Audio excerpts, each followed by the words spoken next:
The crystal chandelier caught the afternoon light and scattered it across the white marble floor like broken promises. Natasha stood perfectly still in the foyer of the mansion, her hands clasped in front of her blue silk dress, watching her husband Julian pace back and forth. 5 years of marriage, and she'd never seen him look at her with such cold dismissal. "You don't understand, do you?" Julian said, his voice sharp with frustration. "Simone is back. She never should have left. We belong together." Natasha felt something inside her grow very quiet and very calm. She'd suspected this for weeks now, ever since she'd seen the text messages lighting up his phone at midnight. Simone. His college girlfriend. The one he'd called his soulmate before she'd moved to Paris for her career. "I see," Natasha said softly. Julian stopped pacing and stared at her. "That's it? That's all you have to say? What would you like me to say?" He laughed, but there was no humor in it. "You could fight for us. You could try. But you won't, will you? Because you've been coasting on my money for 5 years. You've lived in this house, spent my credit cards, attended parties on my arm. Without me, you're nothing." The words hung in the air between them. Natasha looked around the foyer, at the expensive art on the walls, the imported furniture, the life she'd helped build. Not just with money but with strategy, with planning, with the kind of behind-the-scenes work that no one noticed because she'd never asked for credit. "You really believe that?" she said quietly. "I know it," Julian replied. "You won't last a week on your own. You'll be back here, begging me to reconsider, and maybe by then I'll have changed my mind about Simone." Natasha reached into her purse and pulled out her key ring. Slowly, deliberately, she removed the house key, the car keys for the vehicles Julian had purchased, the key to his office building. She placed them one by one on the marble console table by the door. "What are you doing?" Julian asked, his voice uncertain for the first time. "Leaving," Natasha said. She walked to the coat closet and pulled out her red wool coat, the one she'd bought with her own money from her consulting work, back before Julian had insisted she didn't need to work anymore. Just like that. Just like that. She picked up her purse and walked toward the door. Julian didn't move to stop her. He stood there, smug and certain, believing she would crack before she even made it to the end of the driveway. "You'll be back," he called after her. "By this time next week, you'll realize what a mistake you've made." Natasha paused at the door and looked back at him. "Goodbye, Julian." She walked out into the crisp October afternoon. Her car, a modest sedan she'd kept from before their marriage, was parked at the side of the circular driveway. Julian had always hated that she refused to get rid of it, said it looked cheap next to his luxury vehicles.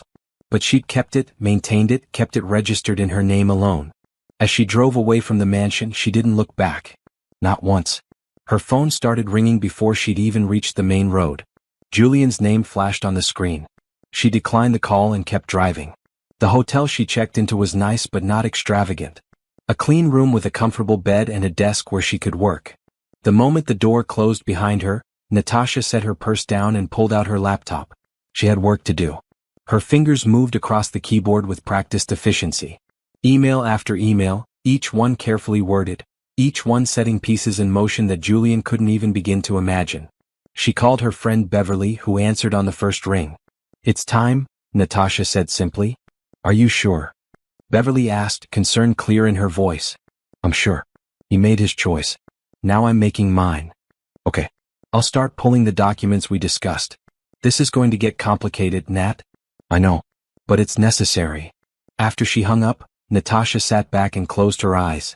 She thought about the girl she'd been when she met Julian. 25 years old, fresh out of graduate school with her PhD in financial engineering. She'd been working as a consultant, building a reputation, making her own money. Julian had swept her off her feet with his charm, his confidence, his seemingly endless resources. She'd loved him, truly loved him. And she'd believed he loved her too. But somewhere along the way, Julian had stopped seeing her as a partner and started seeing her as an accessory. He'd insisted she stop working, said his wife didn't need a job. He'd introduced her at parties as, "my beautiful wife," but never mentioned her education or her accomplishments. He'd made her invisible while keeping her on display. And she'd let him. Because she'd loved him. Because she'd wanted to make him happy. Because she'd convinced herself that supporting him was enough. But it hadn't been enough for Julian. He'd still wanted Simone. Natasha's phone rang again. This time it was a number she didn't recognize. She answered it. "Mrs. Sterling?" a man's voice asked. She almost corrected him, almost said she'd be dropping that name soon, but instead she just said, "Yes." This is Theodore Garrett. I work with your father-in-law Richard at Sterling Enterprises. I'm sorry to bother you, but we're having some issues accessing certain accounts, and we noticed your signature is required on several documents. Would you be able to come by the office tomorrow? Natasha smiled, though no one could see it. I'm afraid that won't be possible. I understand if you're busy, but this is rather urgent. Perhaps later this week? Mr. Garrett, I'm no longer living at the Sterling residence. Any business matters will need to go through my attorney. I'll have him contact you. There was a long pause. I see. May I ask what this is about? You may ask Julian, Natasha said pleasantly. Have a good evening. She hung up and immediately called Leonard, her lawyer. He was a sharp man in his 50s who'd handled some consulting contracts for her years ago.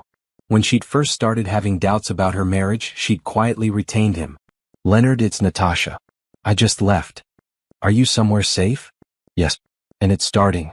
I just got a call from Theodore Garrett at Sterling Enterprises. Leonard chuckled. That was faster than I expected. They must have tried to move money today. Are you ready for this? It's going to get intense. I'm ready. I've been ready for a long time. Okay. Don't answer any more calls from them directly. Everything goes through me now. And Natasha? You're doing the right thing. You built half that empire. Don't let anyone tell you otherwise. After they hung up, Natasha ordered room service and continued working on her laptop. She had lists to make, contacts to reach out to, opportunities to pursue. Her life was about to change dramatically, but for the first time in years she felt like she could breathe. Her phone buzzed with a text message. Julian. This is ridiculous. Come home so we can talk like adults. She deleted it without responding. Another text came through moments later. You're being childish. I thought you were better than this. Delete. Simone and I are having dinner tonight. I just thought you should know. Delete. Natasha turned off her phone and opened the room service menu. She ordered a salad and a glass of wine, then went back to her laptop. Tomorrow she would start building her new life. Tonight she would simply enjoy the peace of not having to pretend anymore. The best part about Julian's ultimatum was that he thought he held all the power. He thought his money, his name, his connections were everything. He'd forgotten that Natasha had her own skills, her own intelligence, her own carefully laid plans. He'd forgotten that she'd been the one doing the real work all along. Outside her hotel window, the city lights began to flicker on as evening fell. Natasha looked out at them and felt something she hadn't felt in a very long time. Oh. Natasha woke early the next morning, her mind already racing through the tasks ahead. She dressed in a green suit she'd purchased years ago, back when she still had her own career. It still fit perfectly. She pulled her hair into a neat bun and applied minimal makeup. Professional. Capable. Nothing like the decorative wife Julian had wanted her to be. Beverly met her at a small cafe 3 blocks from the hotel. Beverly was a tall woman with sharp eyes and an even sharper mind. They'd been roommates in graduate school, bonding over late-night study sessions and a shared love of complex financial systems. You look good, Beverly said as Natasha slid into the booth across from her. Considering. I feel good, Natasha replied honestly. Is that strange? Not at all. You've been planning this exit for 2 years. It's probably a relief to finally execute it. Beverly pushed a folder across the table.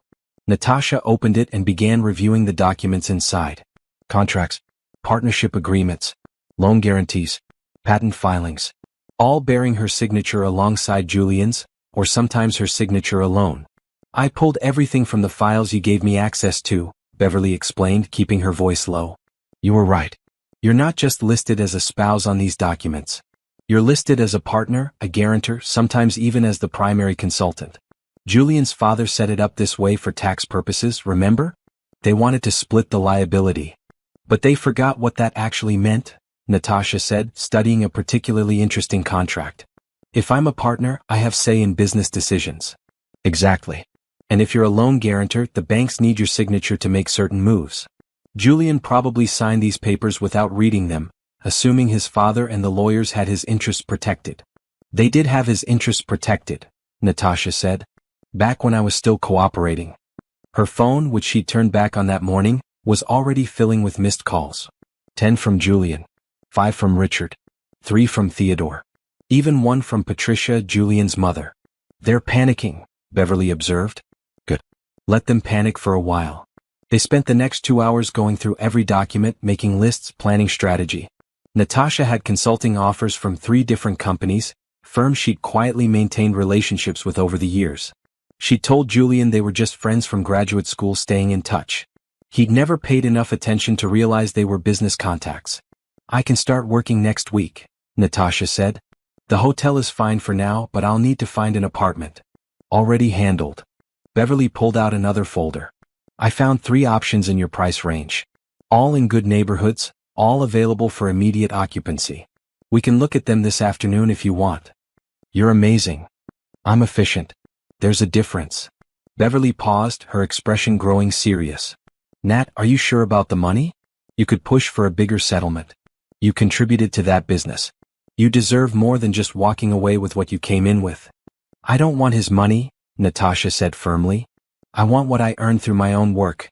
The consulting fees that I let them fold into the business accounts, the partnerships I negotiated, the contracts I structured.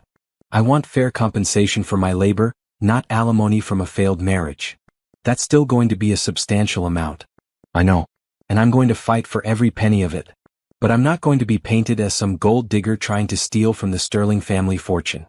I'm a financial engineer who worked for 5 years without proper compensation because I was stupid enough to think love was payment enough." Beverly reached across the table and squeezed Natasha's hand. "You weren't stupid. You were hopeful. There's a difference." After their meeting, Natasha spent the afternoon looking at apartments. The third one was perfect. A loft in a converted warehouse building, with exposed brick walls and huge windows that let in streams of natural light. The bedroom was separated from the main living area by a partial wall, creating a sense of space without sacrificing privacy. The kitchen was small but functional. There was even a small office nook where she could work. "I'll take it," she told the landlord, a friendly woman named Ruth. "Wonderful. I'll need first month, last month, and security deposit. When can you move in?" "Today if possible." Ruth raised her eyebrows but nodded. "I can have the keys ready in 2 hours. Cash or check?" "Check." Natasha pulled out her personal checkbook, the one tied to an account Julian had never known about. She'd been depositing small amounts into it for years, money from freelance consulting work she'd done on the side. It wasn't much, but it was enough to get started.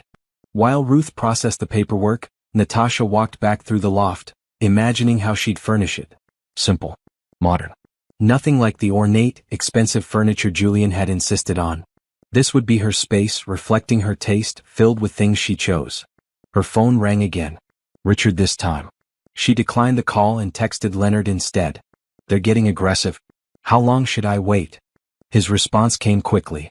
"Let them sweat until tomorrow. Then we'll set up a meeting. Make them come to you." That evening, Natasha bought a few basic necessities, including an air mattress and some bedding. She spent her first night in her new loft lying on the temporary bed, staring up at the exposed beams of the ceiling, feeling more at peace than she had in years. Meanwhile, across the city, Julian was having a very different evening. He tried calling Natasha 17 times. All of his calls went to voicemail. His text messages were delivered but not read. It was like she'd simply vanished from his life, and the completeness of her disappearance unsettled him more than he wanted to admit. Simone had come over for dinner as planned, but the evening had been awkward. She kept asking questions about his work, about his family's wealth, about the future. Questions that Julian suddenly realized had nothing to do with him and everything to do with his bank account. "Your father called me today," Simone said over dessert. "He seemed upset. Is everything okay with the business?" "It's fine," Julian said shortly. "Just some administrative issues. He mentioned something about your wife. Ex-wife, I mean. Or soon-to-be ex-wife." Simone laughed, but it sounded forced. "Is she causing problems?" "Natasha isn't causing problems. She's just being difficult about signing some paperwork." "What kind of paperwork?" Julian didn't want to explain that he didn't actually know.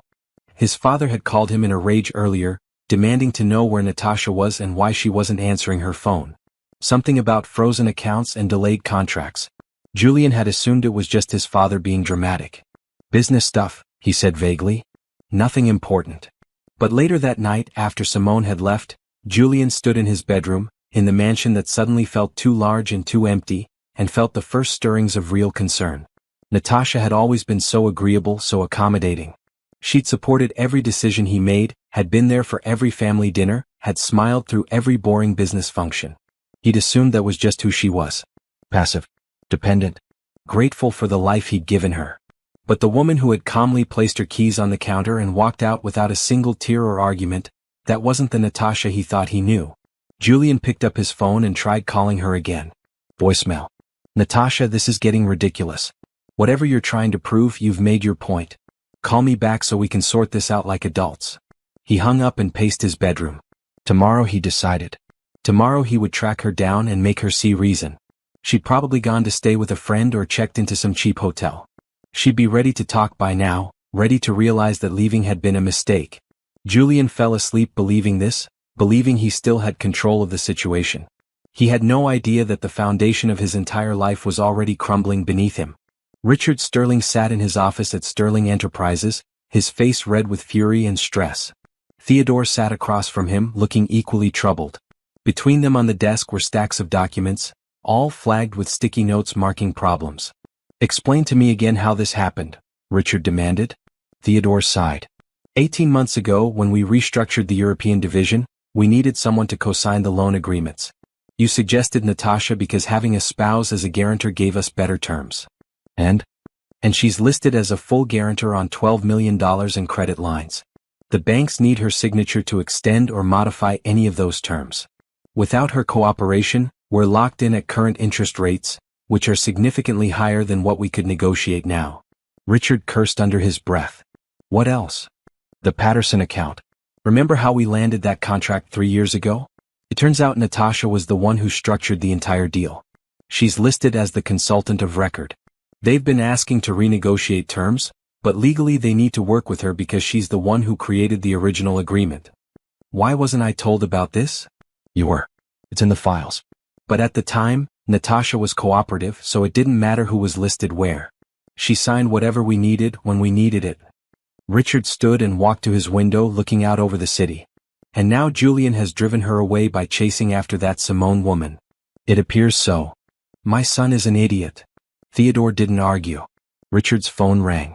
He answered it to find his banker on the other line, asking about the status of several accounts. The conversation lasted 10 minutes and left Richard even more agitated than before. The credit line for the new acquisition is frozen, he told Theodore after hanging up. The bank won't move forward without all guarantors present to sign the new terms. We need Natasha in this office by the end of the week, or we're going to lose the deal entirely. I've tried calling her. She's not answering. Then try harder. But trying harder didn't work. Natasha's phone went straight to voicemail. Her email address bounced back automated responses saying she was away from her computer. The few mutual acquaintances they reached out to claimed not to know where she was. She had simply disappeared. By Wednesday afternoon, Julian was summoned to his father's office. The moment he walked in, he knew he was in trouble. Sit down, Richard said, his voice cold. Julian sat, suddenly feeling like a child being called to the principal's office. Do you have any idea what you've done? Richard asked. I ended my marriage. That's between Natasha and me. Is it? Because from where I'm sitting, you've potentially destroyed this company. Julian blinked. What are you talking about? Richard spent the next 20 minutes explaining exactly what he was talking about. The frozen credit lines. The stalled contracts. The partnership agreements that required Natasha's input. The consulting fees that had been redirected into company accounts, creating tax complications that now needed her signature to resolve. She's not just your wife, Julian. She's been working as an uncredited consultant for this company for 5 years. And you just threw her away for some woman who left you once already. Simone didn't leave me. She had a career opportunity. And now she's back because she heard you were wealthy. Are you really that blind? Julian felt his face grow hot. That's not true. Isn't it? Theodore did some checking. Simone's modeling career in Paris failed. She's been back in the States for 6 months working retail. Then she hears through the grapevine that you married well, and suddenly she's reaching out? You don't find that suspicious?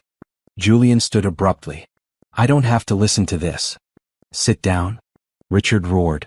You're going to sit there and listen because you've made a mess that affects more than just you. Your mother is embarrassed. Our business partners are concerned. And our lawyers are telling me that Natasha has every right to demand compensation for 5 years of unpaid consulting work. She lived in my house. She spent my money. That's compensation. You really believe that, don't you? You think providing housing and spending money is equivalent to a PhD-level financial engineer's consulting fees? Richard shook his head. You're more foolish than I thought. What do you want me to do? I want you to find your wife, apologize for being an ungrateful idiot, and convince her to come back so we can sort this mess out properly. She's not going to come back. Then convince her to at least cooperate with the business matters. Offer her whatever she wants. But convincing Natasha to do anything proved impossible, because no one could find her. Julian drove to the hotel where her credit card had been used, but she'd already checked out. He tried calling her friends from college, but none of them would tell him anything. He even hired a private investigator, who reported back that Natasha had been exceptionally careful about covering her tracks. Patricia, Julian's mother, tried a softer approach. She reached out to Natasha through a mutual acquaintance, requesting a lunch meeting. The message came back politely declined. She doesn't want to talk to any of us, Patricia told her son over dinner that Thursday evening. Can you blame her? I gave her everything, Julian said defensively. You gave her things. That's not the same as everything. Patricia set down her fork and looked at her son seriously. Julian, I love you. But you made a terrible mistake. Natasha was good for you. She was smart, kind, and she genuinely cared about this family. And you threw her away the moment something shinier came along. Simone isn't shinier. We have history. You have history with a woman who left you for her career and only came back when your career was successful. That should tell you everything you need to know. Julian pushed his plate away, suddenly not hungry. Why is everyone acting like I'm the villain here? I'm allowed to want to be with someone I love. Are you in love with Simone? Or are you in love with the idea of Simone? The girl you remember from college who made you feel important? Julian didn't answer. By Friday morning, Sterling Enterprises was in full crisis mode. 2 major deals had fallen through because of the documentation problems. The banks were threatening to call in certain loans if all guarantors didn't sign updated agreements by the end of the month. Investors were asking questions. Stock prices were starting to dip. And through it all, Natasha remained unreachable, unmoved, and apparently unconcerned with the chaos she'd left behind. Leonard, her lawyer, finally reached out on Friday afternoon with a brief message. His client would agree to a meeting the following Monday at 2 p.m. Location to be determined. All parties should bring their legal representation. Richard immediately agreed. He had no other choice. Julian, meanwhile, spent the weekend with Simone, trying to ignore the constant calls from his father and the growing certainty that he'd made a mistake he couldn't fix. On Sunday evening, he sat in his study looking at the wedding photos on his desk. Natasha in her white dress, smiling genuinely at the camera. Natasha laughing at something he'd said. Natasha looking at him like he was the most important person in the world. When had she stopped looking at him like that? When had her smiles become polite instead of genuine? When had he stopped noticing? Julian picked up his phone and tried calling her one more time. The call went straight to voicemail just like all the others. Natasha, it's me. I know you probably don't want to hear from me, but I need you to know that I'm sorry. Not just about the business stuff but about everything. I took you for granted. I stopped seeing you as a partner and started seeing you as just part of my life like furniture or decor. That was wrong. I was wrong. If you're willing to talk, I'd like to explain. I'd like to try to fix this.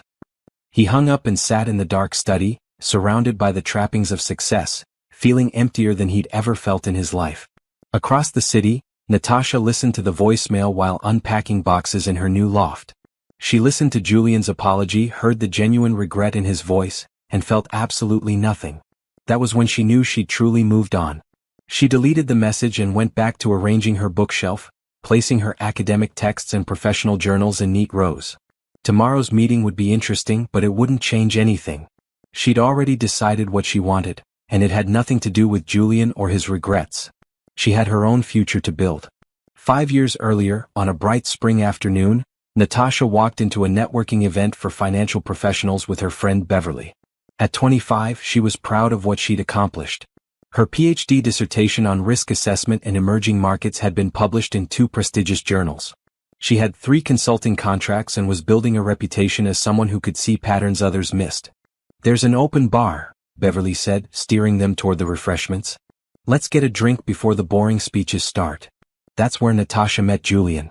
He was standing by the bar, looking uncomfortable in his expensive suit, clearly dragged there by his father for networking purposes. When she accidentally bumped into him while reaching for a glass of wine, he'd smiled at her in a way that made her forget about the speeches entirely. I'm Julian, he said, offering his hand. Natasha. They talked for 2 hours, ignoring the event around them.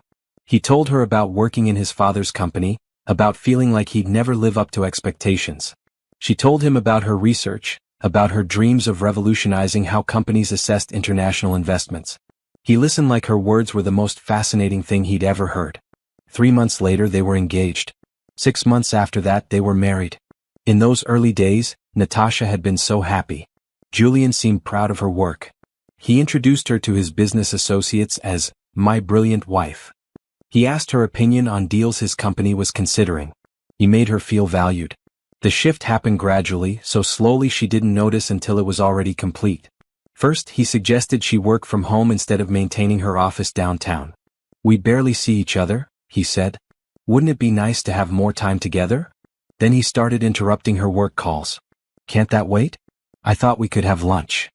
Always small things, always reasonable requests, always chipping away at her professional boundaries. His mother Patricia started making comments at family dinners. It's so nice that you're willing to work, dear, but don't you want to think about children? A career is fine, but family is what really matters. Richard, Julian's father, was more direct. Natasha, we're restructuring the European division. Your expertise would be invaluable. Could you take a look at these contracts? She'd said yes because she loved Julian and wanted to help his family. That first consultation led to another, then another. Soon she was spending 20 hours a week on Sterling Enterprises business, but none of it was officially recognized. Richard would thank her privately, sometimes send flowers. But there were no consulting contracts, no fees, no credit for her work. Why would we need a formal contract? Julian had said when she brought it up. Your family. We help each other out. And because she loved him, because she wanted to be a good wife, because she'd been raised to believe that marriage meant partnership and sacrifice, Natasha had agreed. She let her independent consulting contracts lapse. She closed her downtown office. She stopped publishing papers.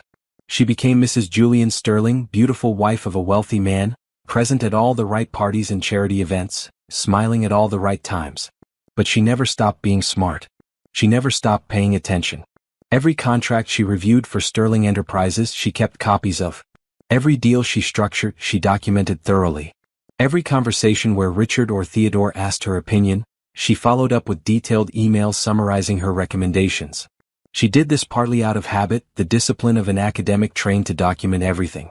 But she also did it out of instinct, some part of her recognizing that her contributions were being erased even as she made them.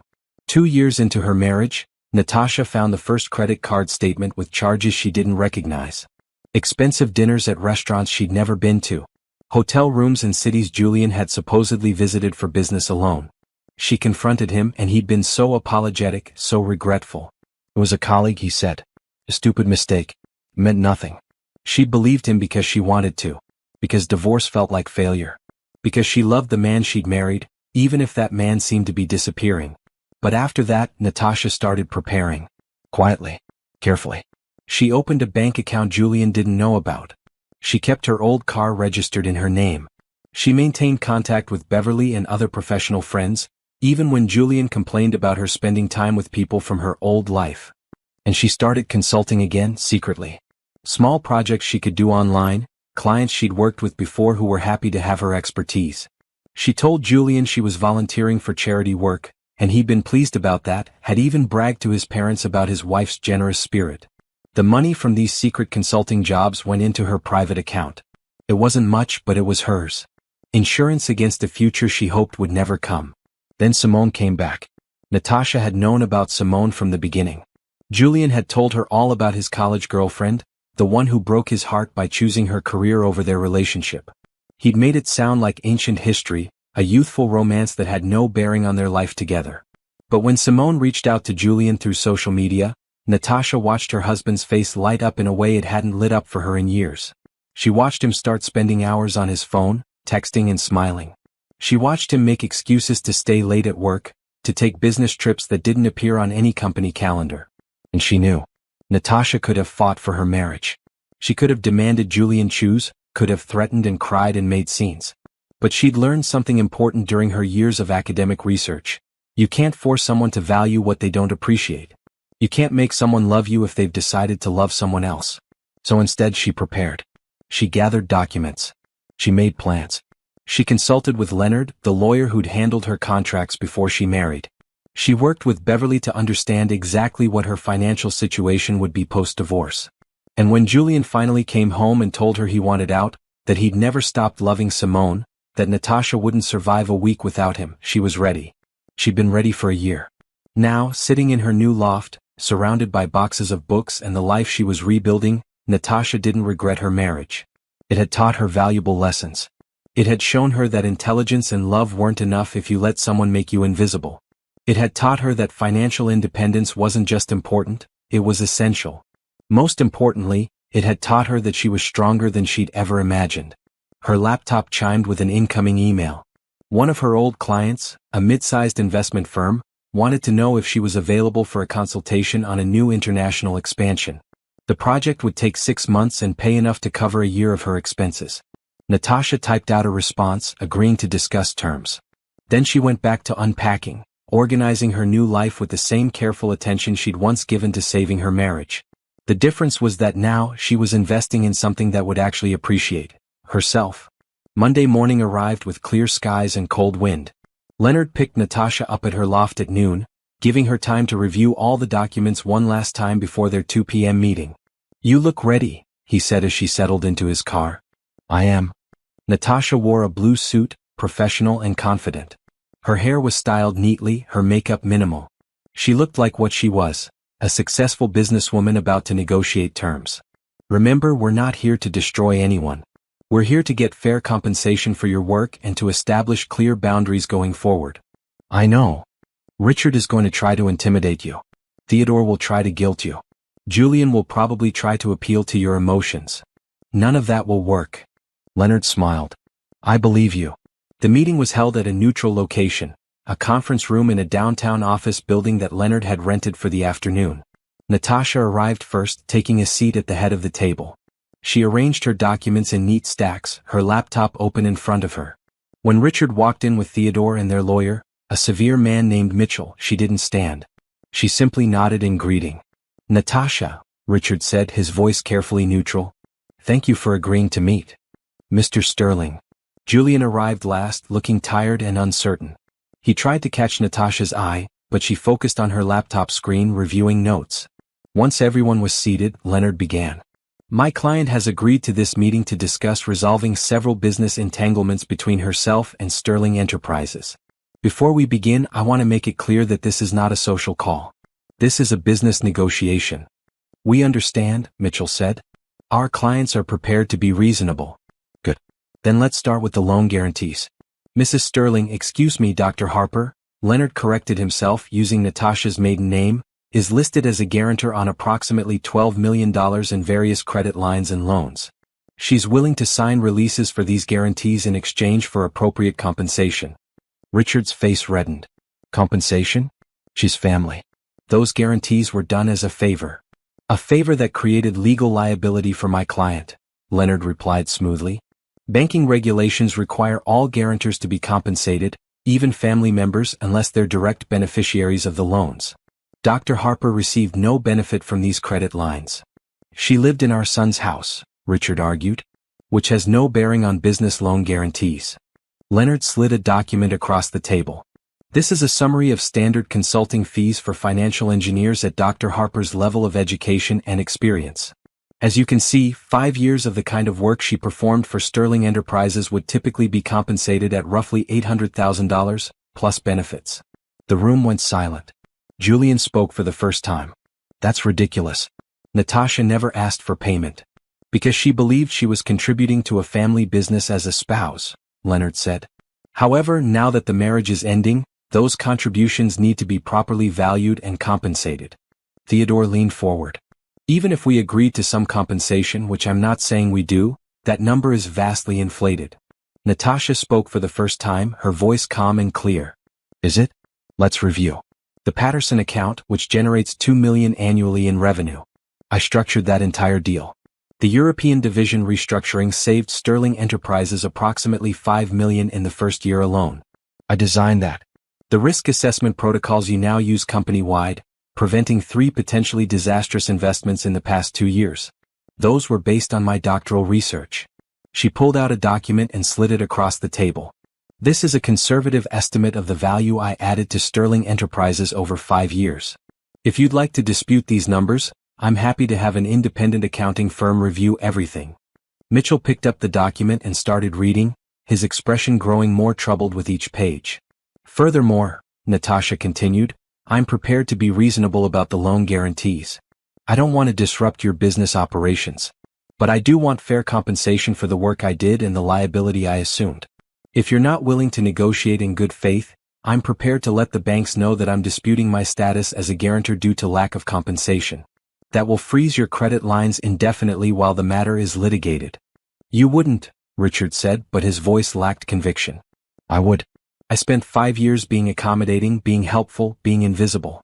I'm done with that now. Julian stood abruptly. Can I talk to you? Alone. No, Natasha said simply. Please. Just 5 minutes. Anything you need to say to my client can be said in front of legal counsel, Leonard interrupted. Julian looked at Natasha with something like desperation. This isn't about the money, is it? You're doing this to punish me. Natasha met his eyes steadily. This is absolutely about the money. It's about being fairly compensated for professional work I performed. The fact that you see it as punishment says everything about how you valued my contributions during our marriage. I valued you. You valued having a beautiful wife who made you look good at parties. You never valued the actual work I did. Natasha turned back to Richard and Mitchell. Gentlemen, my lawyer has prepared a settlement offer. It includes compensation for past consulting work, release of all loan guarantees, and dissolution of any business entanglements. In exchange, I'm willing to sign new contracts for any future consulting work Sterling Enterprises requires at market rates. This offer is good for 48 hours. She stood, gathering her documents. Leonard stood with her. Wait, Richard said. We need time to review all of this with our accountants. You have 48 hours, Natasha repeated. After that, I start filing formal disputes with the banks and notifying your business partners that I'm contesting the validity of contracts I signed under duress as an uncompensated consultant. Under duress? Theodore sputtered. That's absurd. Is it? I was pressured by my then-husband and his family to provide professional services without compensation under the guise of family obligation. I have emails, text messages, and recorded conversations documenting this pressure. If you want to test my claims in court, I'm willing to do that. But it would be expensive, time-consuming, and very public. Mitchell looked at Richard. We need to talk to our clients privately. Of course, Leonard said pleasantly. We'll step outside. In the hallway, Leonard grinned at Natasha. You were perfect. Calm, professional, utterly ruthless. I wasn't ruthless. I was fair. In business, fair is ruthless. They expected you to be emotional, to be guilt-tripped into accepting far less than you deserve. Instead, you hit them with hard numbers and legal reality. Natasha's hands were shaking slightly, the adrenaline of confrontation finally hitting her. Do you think they'll accept the offer? They'd be fools not to. But even if they don't, you've established your position. They know now that you're serious, that you're not going to be pushed around. 20 minutes later, Mitchell emerged and called them back inside. Richard looked like he'd aged 10 years. Julian was staring at the table. Theodore was writing notes furiously. We need more than 48 hours, Mitchell said. This is complex. 72 hours, Leonard counteroffered. But that's final. Agreed. We'll have a response by Thursday afternoon. As the meeting broke up, Julian tried once more to approach Natasha. She held up a hand, stopping him. Don't, she said quietly. Whatever you want to say, whatever apologies you think you owe me, I don't want to hear them right now. Maybe later, after all of this is settled. But not now. I never meant for things to end like this. You ended them the day you told me I was nothing without you. You just didn't realize what you were ending. She walked out of the conference room, out of the building, into the cold afternoon air. Leonard walked beside her, a protective presence. How do you feel? He asked. Natasha took a deep breath. Free. Scared. Relieved. Angry. All of it at once. That's normal. You just confronted the people who took advantage of you for years. Of course you're feeling everything. In his car, driving back to her loft, Natasha watched the city pass by outside her window. Somewhere in that tangle of buildings and streets, her old life was continuing without her.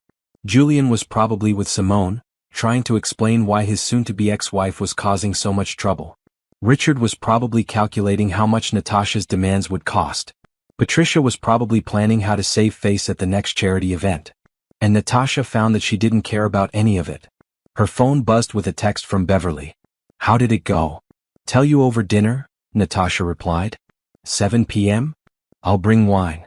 That evening, sitting in her new loft with Beverly eating takeout and drinking wine, Natasha finally allowed herself to feel the full weight of what she'd done. "I stood up to them," she said, still slightly amazed by it. "I actually did it." "You were always going to do it," Beverly said. "You just needed to be ready." "I was scared they'd talk me out of it. That Richard would make me feel guilty, or Julian would say something that would make me remember why I loved him. But they didn't. No. Because I don't love who Julian became. I love who I thought he was, who he was when we first met. That person doesn't exist anymore. Maybe he never did." Beverly raised her glass. "To new beginnings. To standing up for yourself. To getting what you deserve." They clinked glasses and Natasha felt something settle inside her. A sense of rightness, of being on the correct path even if she didn't know exactly where it led. Her phone rang. Julian's name appeared on the screen. She declined the call and went back to her dinner, her wine, her friend, and her future. The past could wait 72 hours for her response. Right now she was busy living.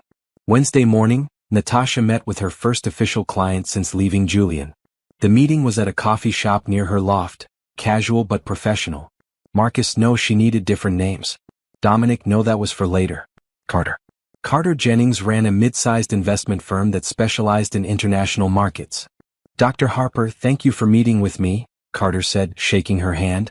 He was in his early 40s, professional but not stuffy. "I've been following your work since your dissertation was published. When I heard through the grapevine that you might be available for consulting, I knew I had to reach out." "I appreciate that," Natasha said. "What kind of project do you have in mind?" They spent 2 hours discussing his firm's planned expansion into Southeast Asian markets. Natasha found herself energized by the conversation, her mind engaging with complex problems in ways it hadn't in years. This was what she'd missed during her marriage. The intellectual challenge. The professional respect. Being valued for her expertise instead of just her appearance. "I'd like to offer you a 6-month contract," Carter said as their meeting wound down. "We can discuss terms, but I want you to know that we're prepared to pay competitive rates for someone of your caliber." "I'd like that. Have your legal team send over a contract proposal, and my lawyer will review it." After Carter left, Natasha sat in the coffee shop, reviewing her notes from the meeting. Her phone rang. Her brother Antoine. "Hey sis, Beverly told me what happened. Why didn't you call me?" "I didn't want to worry you," Natasha said. "And I had it handled." "You always have it handled. That's the problem. You don't let people help you." Antoine was 3 years older than Natasha, an architect with his own firm in the city.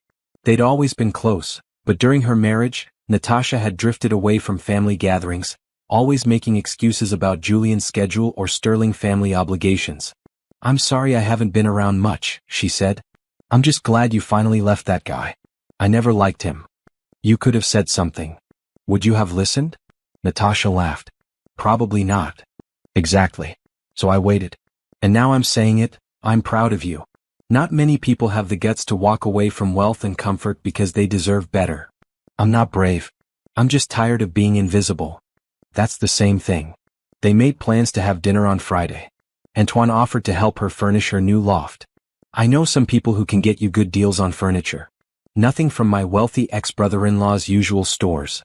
Real pieces with character." "I'd like that." After hanging up, Natasha spent the rest of the day working on her laptop in the coffee shop.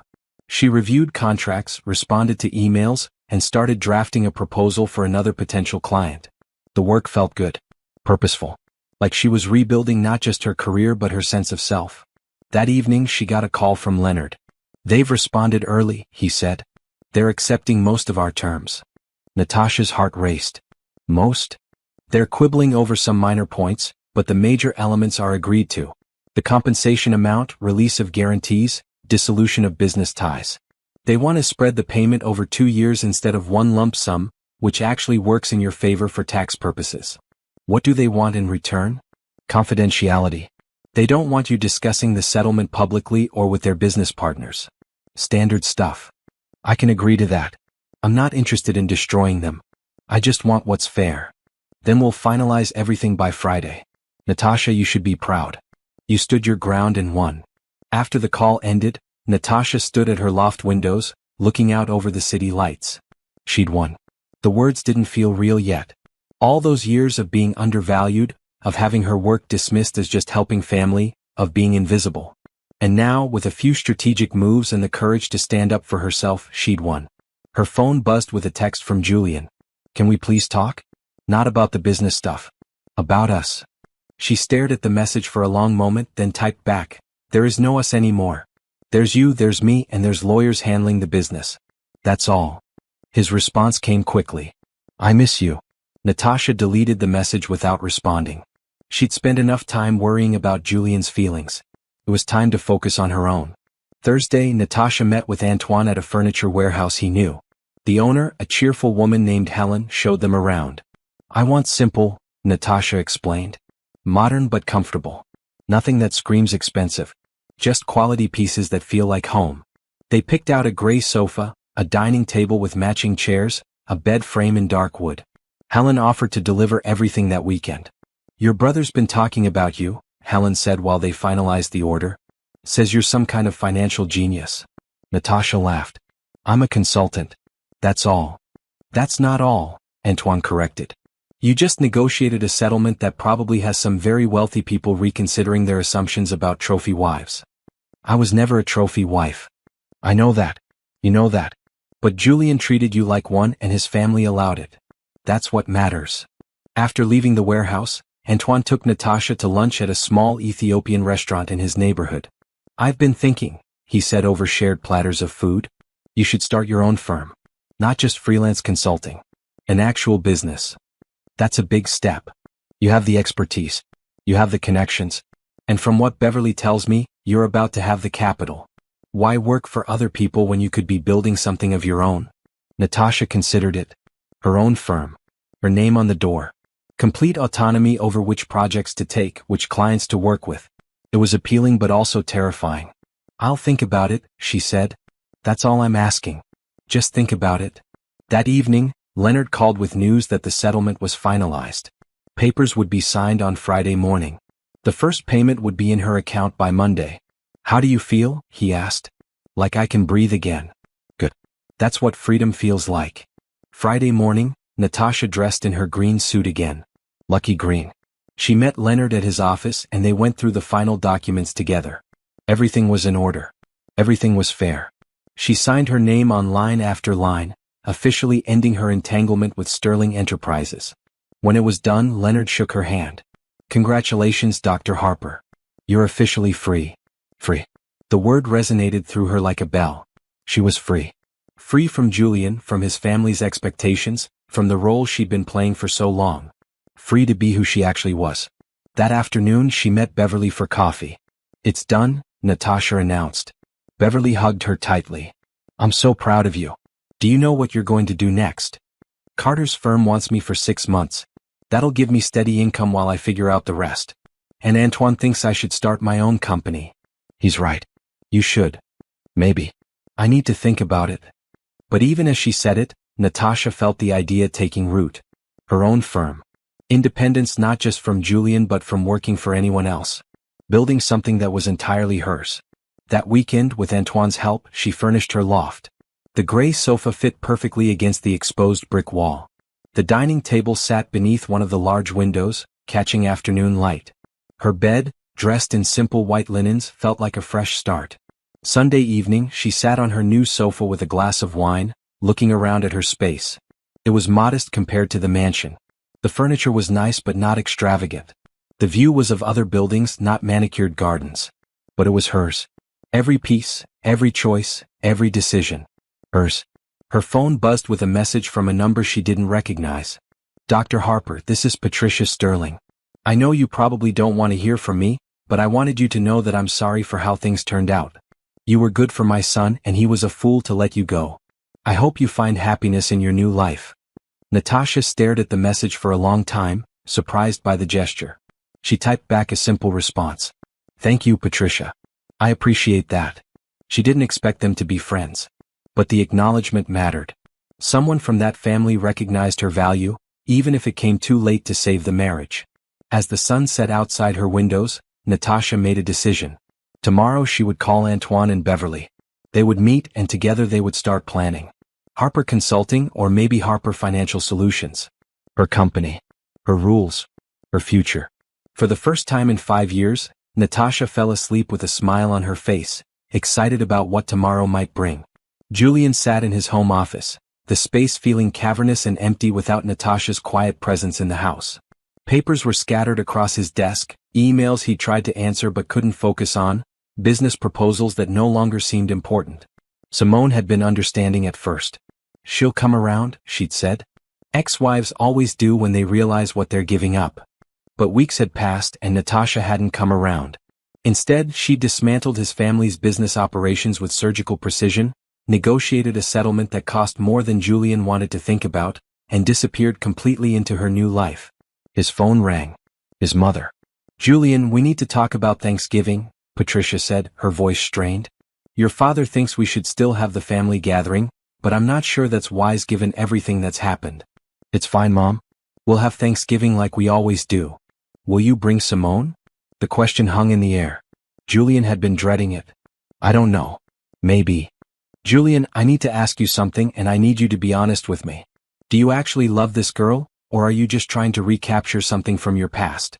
"I love her." "Are you sure? Because from where I'm sitting, it looks like you threw away a marriage to a woman who actually loved you for someone who's only interested in your money. That's not fair. You don't know Simone." "You're right. I don't. But I knew Natasha, and I watched her support you, help your father's business, and make herself invisible so you could shine. And then I watched you discard her like she meant nothing. So forgive me if I'm skeptical about your judgment right now." After his mother hung up, Julian threw his phone across the room. It bounced off the leather couch and clattered to the floor. The truth was he wasn't sure anymore. About Simone, about his choices, about anything. Simone had moved into the mansion 3 weeks ago. At first, it had felt exciting, like they were finally getting their chance at the relationship they'd dreamed about in college. But reality was different from memory. Simone complained about the neighborhood being too quiet. She wanted to go out constantly to expensive restaurants and trendy clubs. She talked about redecorating the house, getting rid of all of Natasha's choices and replacing them with her own taste. "It's creepy living in your ex-wife's space," she'd said one evening, looking around the living room with disdain. "We need to make it ours." But Julian found himself resistant to changing anything. Every time Simone suggested removing a piece of furniture or repainting a room, he made excuses. "Too expensive right now. Too much hassle. Maybe later."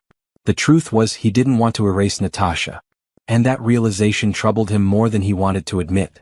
At work things were barely better. His father still spoke to him, but their conversations were clipped and professional. Theodore avoided him unless absolutely necessary. The other employees seemed to know what had happened, and Julian could feel their judgment in their polite greetings and quick excuses to leave meetings early. He tried multiple times to reach Natasha. Calls, texts, even an email. All went unanswered. He'd driven past the hotel where she'd stayed, but she was long gone. He'd asked mutual acquaintances, but no one would tell him where she was. Beverly, who'd always been friendly at social events, had run into him at a coffee shop and looked right through him like he was invisible. "Beverly, please. I just need to know if she's okay," Julian had said. Beverly had stared at him coldly. "She's better than okay. She's thriving. And she's doing it without you, which I'm sure must be killing you since you told her she'd be nothing without your money and your name." Then she'd walked away, leaving Julian standing alone in line, feeling like everyone was staring at him. One evening in early November, Simone dropped her mask slightly. "Julian, we need to talk about money," she said over dinner. "What about it?" "Well, the settlement with your ex must have been expensive. And I've noticed you've been saying no to things lately. Trips I want to take, renovations I want to do. Are we having financial problems?" "We're fine." "Are you sure? Because I gave up my apartment to move in here, and I need to know if this is stable or if I should have kept my lease." Julian set down his fork. "What are you saying?" "I'm saying I need security. I came back because I thought we'd have a life together. A good life. But if you're having money troubles, I need to know. And if I was having money troubles? Would you leave?" Simone hesitated just long enough to give Julian his answer. "Of course not," she said quickly. "I love you. I'm just being practical." But the doubt was there now, planted and growing. The following week, Julian ran into Theodore at the office. "Can we talk?" Julian asked. Theodore glanced at his watch. "I have 5 minutes." They sat in Theodore's office, an awkward silence stretching between them. "I know I messed up," Julian began. "With Natasha. With everything." "Yes, you did. I just want to know how to fix it." Theodore leaned back in his chair. "You can't. That's the thing you don't seem to understand, Julian. Some things once broken can't be fixed. You can't unsay the things you said to her. You can't undo the years of taking her for granted. You certainly can't expect her to forgive you just because you've realized what you lost. So what do? You move forward. You live with your choices. And hopefully you learn from them. That's it. That's it." Thanksgiving came, and it was the most uncomfortable family gathering Julian could remember. His parents were polite but distant. Simone tried too hard to fit in, complimenting everything and everyone in ways that felt insincere. Julian's grandmother, a sharp woman in her 80s, spent most of the dinner watching Simone with obvious disapproval. "Where's Natasha?" his grandmother asked at one point, her voice loud in the quiet dining room. "She and Julian are separated, grandmother," Patricia said gently. "That's a shame. I like that girl. She had a good head on her shoulders." The old woman looked at Simone. "What do you do, dear?" "I'm a model," Simone said proudly. "And what happens when you get old?" The conversation died after that. Later, Julian found his grandmother in the library. "You made a mistake," she said without preamble. "That Natasha girl was smart. This new one is just pretty." "It's not that simple, grandmother." "It's exactly that simple. You got bored with having everything, so you threw away the best thing you had to chase something shiny. And now you're realizing that shiny isn't the same as valuable." Julian wanted to argue, but he couldn't find the words. December brought Christmas preparations, and with them, more evidence that his life had become a carefully constructed facade. Simone wanted an elaborate party. Julian's mother politely declined to help organize it, citing being too busy. His father was even more direct. "I'm not hosting a party to celebrate you dumping your wife." The party they ended up having was small and awkward. A few of Julian's college friends came, most of whom Simone had invited. They drank too much and talked about the old days in ways that made Julian feel ancient and foolish. One of his friends, Kevin, pulled him aside late in the evening. "Man, are you okay? You seem off." "I'm fine." "You're not fine. You've been miserable all night. Aunt Simone keeps looking at you like she's trying to figure out how much you're worth." "That's not true." Kevin shrugged. "Whatever you say. But your ex-wife never looked at you that way. She looked at you like you were important, not like you were an investment." After everyone left, Julian found Simone going through papers in his office. "What are you doing?" he asked, more sharply than he'd intended. She jumped, dropping the folder she'd been holding. "I was just looking for a pen." "In my filing cabinet?" "I didn't think it was a big deal. We're living together. What's yours is mine, right? We're not married, Simone." "Not yet." She smiled, but it didn't reach her eyes. "But we could be. That's where this is heading, isn't it?" Julian looked at the woman he'd thought he wanted, seeing her clearly for the first time. The calculation in her eyes.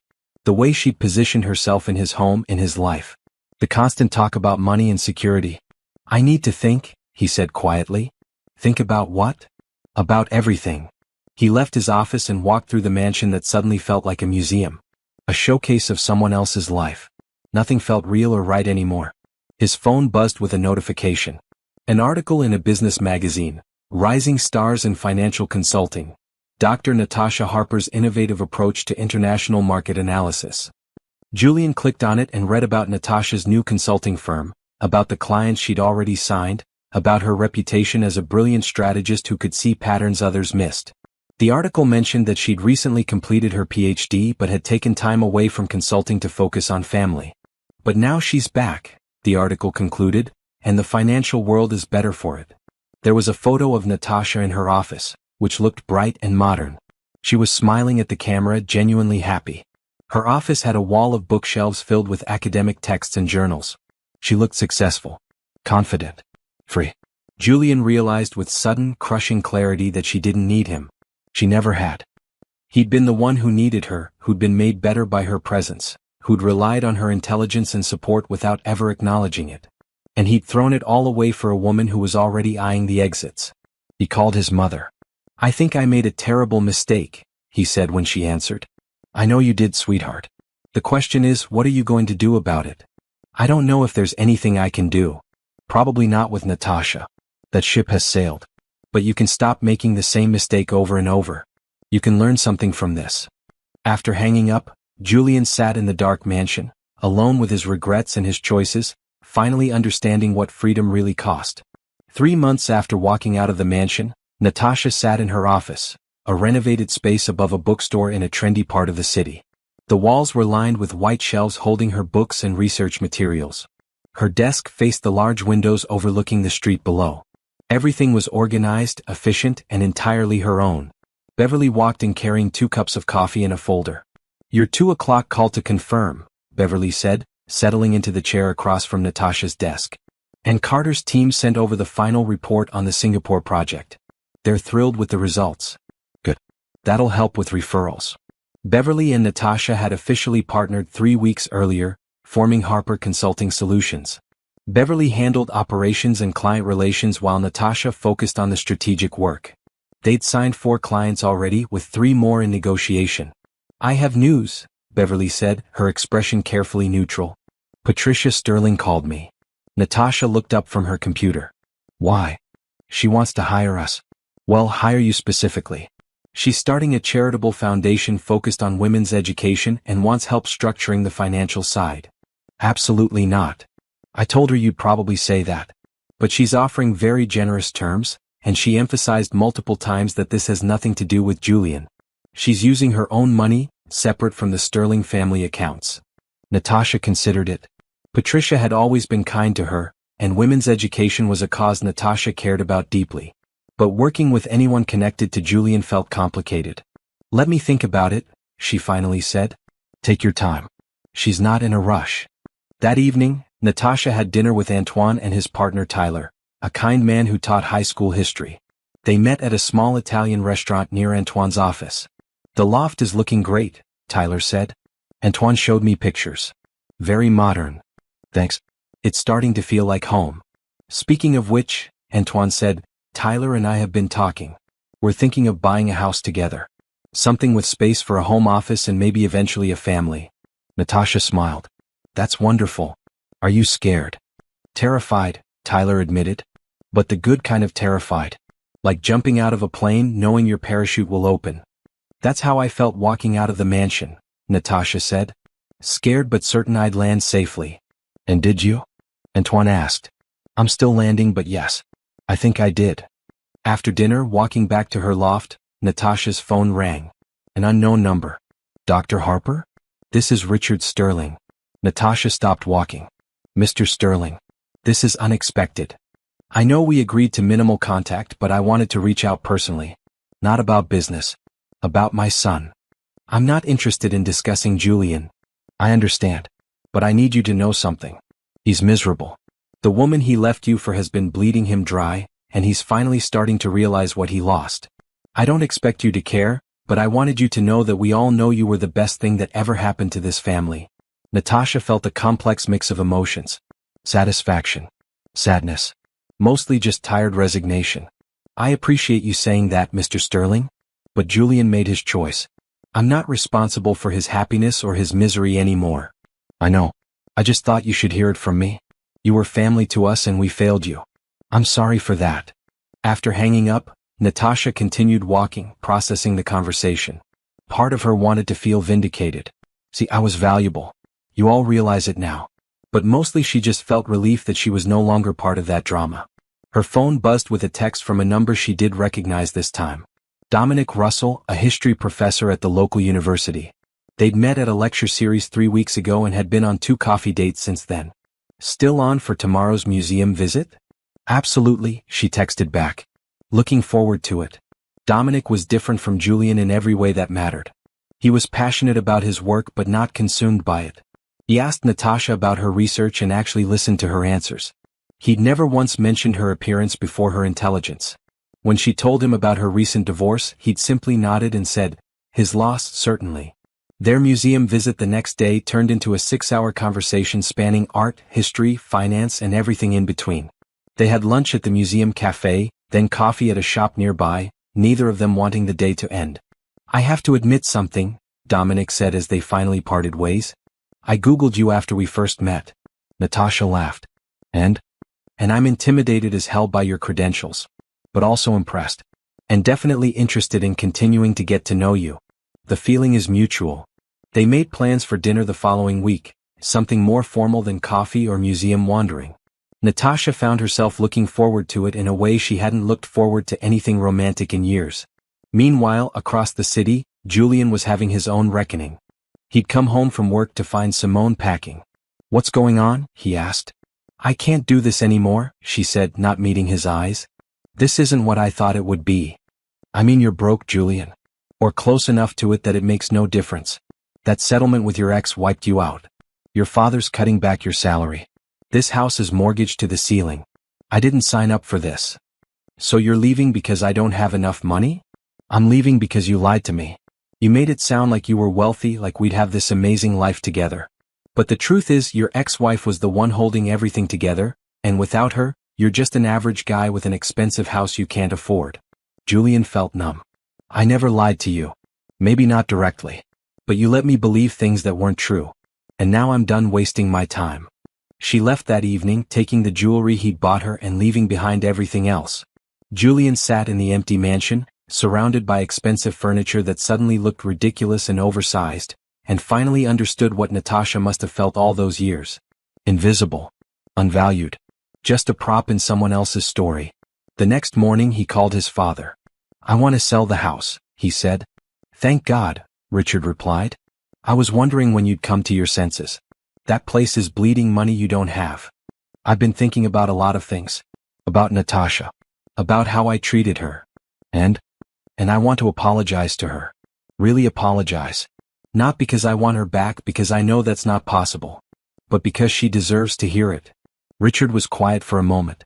"I'll see what I can do." 1 week later, Julian received a message through Leonard, Natasha's lawyer.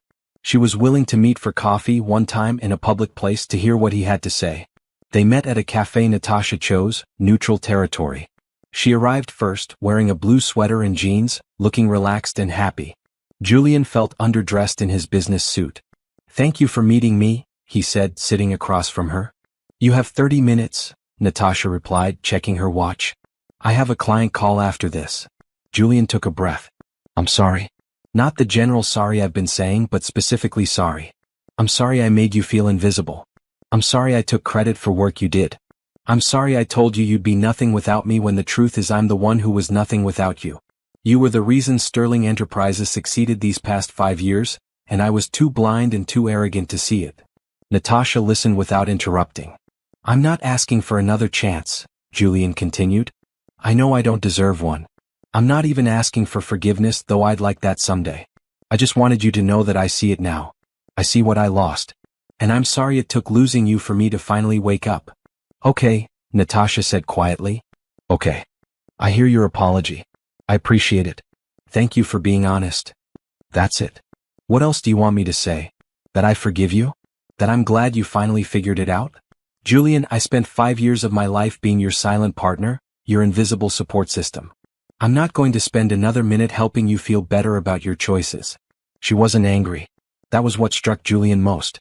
She wasn't angry or hurt or emotional. She was just done. "Are you happy?" he asked. "I'm getting there. I have my own business. I'm doing work I love. I'm building a life that's entirely mine. So yes, I'm happy. Or I will be once I stop having conversations about the past." She stood, gathering her bag. "I hope you figure things out, Julian. I hope you find whatever you're looking for. But I can't be part of that journey, and I don't want to be. Take care of yourself." She walked out of the cafe, out of his life, with the same quiet dignity she'd shown when she walked out of his house months earlier. Julian sat alone with his coffee, feeling the finality of it, and understood that this was his rock bottom. Not losing his money or his house or Simone. Losing Natasha and finally understanding what he'd lost. It was time to rebuild. Not his marriage or his past, but himself. For the first time since the divorce started, Julian felt something like hope. Not hope that Natasha would come back. But hope that maybe, eventually, he could become someone worthy of the lesson she'd taught him. 6 months after leaving Julian, Natasha stood in the conference room of Harper Consulting Solutions, presenting to a potential client. The room was sleek and professional, with a long table, comfortable chairs, and a wall of windows overlooking the city. Our analysis shows that entering the Vietnamese market now, before the projected infrastructure boom, would position your company for significant growth over the next 5 years, Natasha explained, clicking through her presentation. However, the key is identifying the right local partners and understanding the regulatory environment.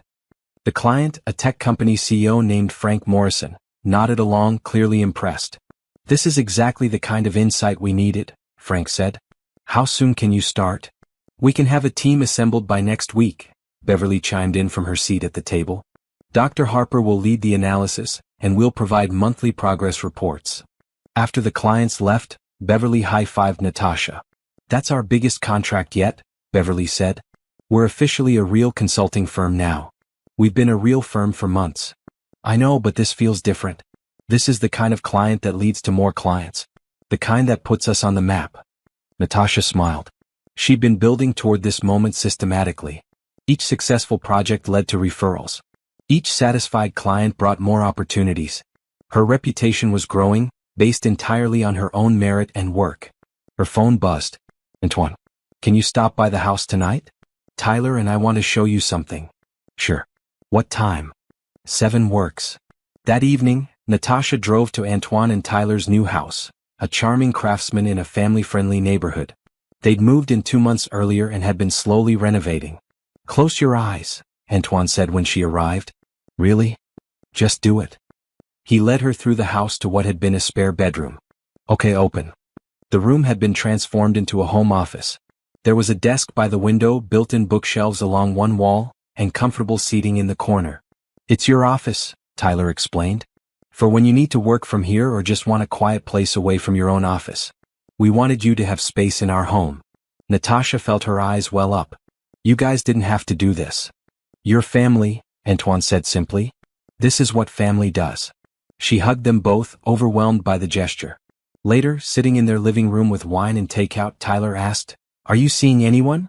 Antoine said there was a professor guy. Dominic. We've been dating for a few months now. And it's nice. Easy. He respects what I do. We have good conversations. He doesn't try to change me or make me smaller to make himself feel bigger. That's a low bar, Antoine observed. Maybe. But it's a bar my ex-husband couldn't clear, so I'm not taking it for granted. Fair point. When do we get to meet him? Soon. We're taking things slow, but it's heading somewhere good, I think. The following week, Natasha spoke at a conference on international market analysis. It was her first major speaking engagement since leaving Julian, and she was nervous about being back in the public eye. But as she stood at the podium, looking out at an audience of several hundred financial professionals, she felt a sense of rightness. This was where she belonged. Not behind her husband at dinner parties, not silently supporting someone else's career. Here in the spotlight, sharing her expertise. Her presentation was well received. Afterwards, multiple people approached her with business cards and consulting requests. One woman, a CFO named Diane, was particularly enthusiastic. I've been following your career since your dissertation was published, Diane said. I'm so glad to see you consulting again. We were all wondering where you'd gone. I took some time away, Natasha said diplomatically. Well, we're glad you're back. The field needs more women like you. That evening, Dominic took Natasha to dinner to celebrate. You were amazing today, he said. I watched your presentation online. The way you explained those complex concepts so clearly, it was impressive. You watched online? Of course. I told you I'd be there in spirit even if I couldn't make it in person. They'd been dating for 4 months now, and Natasha was surprised by how comfortable it felt. Dominic was smart but not competitive. Successful but not obsessed with status. He asked about her work because he was genuinely interested, not because he was calculating how it affected him. I need to tell you something, Natasha said. About my ex-husband. Okay. He's wealthy. Or his family is. And when we divorced, it was complicated. There was a lot of money involved, a lot of drama. I just want you to know that going in. Dominic reached across the table and took her hand. I don't care about your ex or his money. I care about you. The woman who gets excited talking about currency markets. Who quotes economic theorists during pillow talk. Who is brilliant and driven and still learning to believe in herself again. That was quite a speech. I'm a professor. Speeches are my thing. He smiled. But I mean it, Natasha. I'm not here for your past or your ex-husband's money. I'm here for you. 2 months later, Harper Consulting Solutions moved into a larger office space. They'd outgrown the loft above the bookstore and needed room for the staff they were hiring. The new space had individual offices, a conference room, and a small kitchen area. Beverly hired a receptionist, a sharp young woman named Claire. Antoine designed custom furniture for the space. Tyler helped them set up an impressive library of business and economic texts. On their first day in the new office, Natasha stood by the windows, looking out at the city. "We did it," Beverly said, coming to stand beside her. "We actually built something real." "We did. Do you ever regret it? Walking away from all that sterling money?" Natasha thought about it honestly. "No, not once. That money came with strings attached. It came with being invisible. This." She gestured to the office around them. "This is ours. We built it ourselves. No one can take it away or tell us we didn't earn it." As fall turned to winter, Natasha's life settled into a comfortable rhythm. Work was challenging but rewarding. Her relationship with Dominic was progressing naturally. Her friendship with Beverly was stronger than ever. Antoine and Tyler had become her family in ways that Julian's family never truly had been. She still got the occasional message from Patricia Sterling, who she'd eventually agreed to work with on the educational foundation. They maintained a professional relationship, carefully separate from the Sterling family drama. One evening in December, almost a full year after leaving Julian, Natasha attended a charity gala. It was a fundraiser for women in STEM, a cause she'd agreed to support.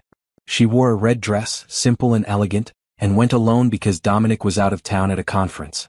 She was networking with other attendees when she saw Julian across the room. He looked different. Older maybe. Certainly more humble. He was standing alone, not holding court the way he used to. When their eyes met, he gave her a small nod of acknowledgement but didn't approach. Natasha turned back to her conversation, feeling nothing more than mild curiosity about what had become of him. Later, as she was leaving, she found Patricia by the coat check. "Natasha, it's good to see you," Patricia said warmly. "You too, Patricia. The foundation work is going well. Thanks to you. The structure you created is solid." Patricia paused. "Julian is here tonight. I saw him. He's different now. Humbler. Working hard to rebuild. He sold the mansion, moved into an apartment, got serious about his career instead of coasting on the family name. I'm glad he's figuring things out. He asks about you sometimes. Not in a creepy way. Just wanting to know you're okay." "I'm okay. Better than okay." Patricia smiled. "I can see that. You're glowing. Is it the work or is there someone?" "Both maybe. I'm just happy. Finally." "You deserve that happiness." As Natasha walked out into the winter night, wrapped in her coat against the cold, she felt a deep sense of peace. Julian was rebuilding his life. Good for him. She genuinely hoped he found whatever he was looking for. But his journey was no longer connected to hers. She had her own path now, her own success, her own joy. She'd built an empire not of money or status, but of self-respect and independence. And that was worth more than any mansion or family name could ever be. 2 years after walking out of the mansion with nothing but her car keys and her dignity, Natasha stood in the penthouse office of Harper Consulting Solutions. The company had grown beyond her wildest expectations. They now employed 15 people, had offices in 2 cities, and had just been featured in Forbes as one of the top emerging consulting firms in the nation. Beverly walked in carrying champagne in 2 glasses. "To us," Beverly said, pouring. 2 years of kicking ass and taking names." "To us," Natasha echoed, clinking glasses. "You know what I'm most proud of?" Beverly asked. "We didn't just build a company. We built something that matters. Half our clients are women-owned businesses or companies focused on social impact. We're not just making money. We're making a difference. That's because you insisted we have values beyond profit. And you made sure those values were economically sustainable. We're a good team." They were. The partnership worked because they respected each other's strengths and covered each other's weaknesses. Beverly handled the people side of the business while Natasha focused on strategy and analysis. Neither tried to control or diminish the other. That evening, Natasha had dinner with Dominic at their favorite Italian restaurant. They'd been together for over a year now, and the relationship had evolved from exciting and new to comfortable and solid. "I have something to tell you," Dominic said over dessert. "That sounds ominous." "Not ominous. Just big. I've been offered a position at Stanford. Visiting professor for 2 years with possibility of becoming permanent." Natasha set down her fork. "California. California. I know it's across the country. I know you have your business here. I'm not asking you to uproot your life for me. But I'm hoping we can figure something out. Because I love you and I don't want to lose what we have. They talked through dinner and into the evening, walking the city streets as they discussed options. Long distance. Regular flights back and forth. Maybe eventually expanding Harper Consulting to the West Coast. I'm not asking for an answer tonight, Dominic said as they stood outside Natasha's apartment building. I just wanted you to know what I was thinking.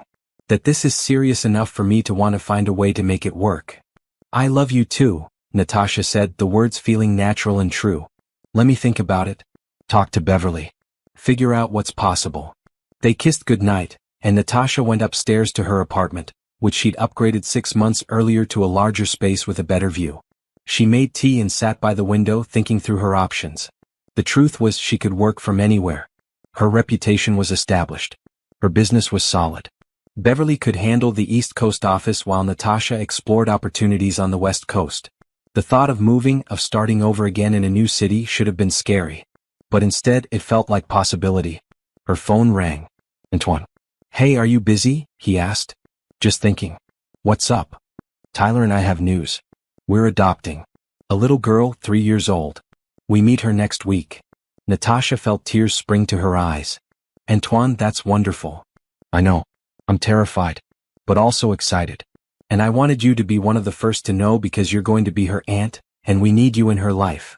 They talked for an hour about the adoption, about preparations, about hopes and fears. After hanging up, Natasha felt a deep sense of contentment. Her family was growing, not through obligation or marriage but through choice and love. The next morning, she met with Beverly to discuss the California opportunity. You should go, Beverly said immediately. But the company? We'll be fine. Better than fine. We can open a West Coast office. You can fly back once a month for management meetings. Natasha, we built this business to give us freedom, not to trap us. If you want to move to California to be with Dominic, we'll make it work. Are you sure? I'm sure. Besides, California has a huge market we haven't tapped yet. This could be a smart business move disguised as a romantic one. They spent the next week planning. By the end of it, they had a solid strategy for expansion. Harper Consulting Solutions would maintain its headquarters on the East Coast but open a satellite office in San Francisco. Natasha would split her time, spending 3 weeks a month in California and 1 week back east. She called Dominic with the news. You're sure? He asked. I don't want you to feel pressured. I'm sure. This is what I want. You, the adventure, the opportunity to grow the business. All of it. 3 weeks later, Natasha attended a charity gala for Patricia Sterling's Educational Foundation. It was their annual fundraiser, and Natasha was being honored for her work in structuring the foundation's financial strategy. Patricia met her at the entrance. You look radiant. California agrees with you. I'm happy. Really happy. That's wonderful. And thank you again for all your work with the foundation. We've been able to fund scholarships for 50 young women this year because of the structure you created. That means a lot to me. During the cocktail hour, Natasha found herself face to face with Julian. It was the first time they'd been in the same room in over a year. Congratulations on your award, he said. Thank you. How have you been? Good. Better. Working hard, trying to be better. He paused. I saw the Forbes article about your company. I'm proud of you. I know that probably sounds strange coming from me, but I am. It doesn't sound strange. Thank you. They stood in awkward silence for a moment. I'm sorry, Julian said quietly. I know I've said it before, but I need to say it again. I'm sorry for not seeing your value when I had the chance. I'm sorry for making you feel invisible. I'm sorry for all of it. I know. And I forgive you, Julian. Not because you deserve it, but because I'm tired of carrying anger. Life is too short to hold grudges. Are you happy? I am. Very happy. Good. That's good. He smiled, and for the first time since their divorce, it looked genuine. Take care of yourself, Natasha. You too. She watched him walk away, feeling nothing but mild goodwill. He was a chapter in her life that had closed. Not forgotten, but no longer relevant to her present or future. Later, accepting her award on stage, Natasha looked out at the audience and saw Patricia smiling proudly. She saw Beverly and Antoine and Tyler sitting together, her chosen family supporting her. She saw colleagues and clients and people whose lives she'd touched through her work. 2 years ago, I walked away from a life that looked perfect on the outside but felt hollow on the inside, Natasha said in her acceptance speech. I walked away from wealth and status and security, and people told me I was making a mistake. But I've learned something important. True security doesn't come from depending on someone else's resources. It comes from believing in your own capability. True wealth isn't measured in bank accounts. It's measured in relationships that nurture you, work that fulfills you, and the freedom to be authentically yourself. The applause was enthusiastic, but more importantly, Natasha meant every word. After the gala, she flew back to California, where Dominic picked her up from the airport. "How was it?" he asked, pulling her into a hug. "Perfect. Closure. Moving forward." She kissed him. "I'm ready to start the next chapter." They drove to the apartment they'd started sharing, a bright space in Pacific Heights with views of the bay. Dominic had unpacked the last of her boxes while she was gone, organizing her books and setting up her home office. "Welcome home," he said, showing her the space. Home. The word resonated through Natasha like a bell. Not the mansion she'd left behind, not even the lofts and apartments she'd lived in since. This life she'd built from nothing. This relationship based on mutual respect. This career she'd forged through her own efforts. This was home. That weekend, Natasha video called with Beverly to discuss a new potential client. "Before we talk business," Beverly said, "I need to tell you something. We got a message today from Sterling Enterprises. They want to hire us." Natasha laughed. "That's ironic. Right? What do you want to do?" "Take the meeting. Treat them like any other potential client. If the project makes sense for us, we'll take it. If not, we'll pass. I'm not letting my past dictate our business decisions." "You've come a long way, friend." "We both have." 3 months later, Natasha stood on a beach in Northern California, the wind whipping her hair around her face. Dominic was beside her, his arm around her shoulders. They were watching the sunset, orange and gold spreading across the sky.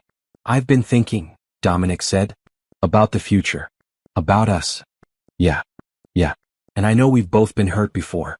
I know we're both cautious about making promises. But I'm ready if you are. Not rushing into anything but heading somewhere intentional." Natasha leaned into him, watching the sun sink toward the horizon. She thought about the journey that had brought her here. The pain of betrayal. The courage to walk away. The hard work of rebuilding. The joy of rediscovering herself. "I'm ready," she said. "Whatever comes next, I'm ready." Because that was the gift Julian had inadvertently given her. By telling her she'd be nothing without him, by forcing her to prove him wrong, he'd helped her discover who she really was. She was Dr. Natasha Harper. Financial engineer. Business owner. Partner, friend, sister, soon-to-be aunt. Strong, capable, independent, and free. And she'd built that life entirely on her own terms. The sun disappeared below the horizon, and Natasha smiled, ready for whatever tomorrow would bring.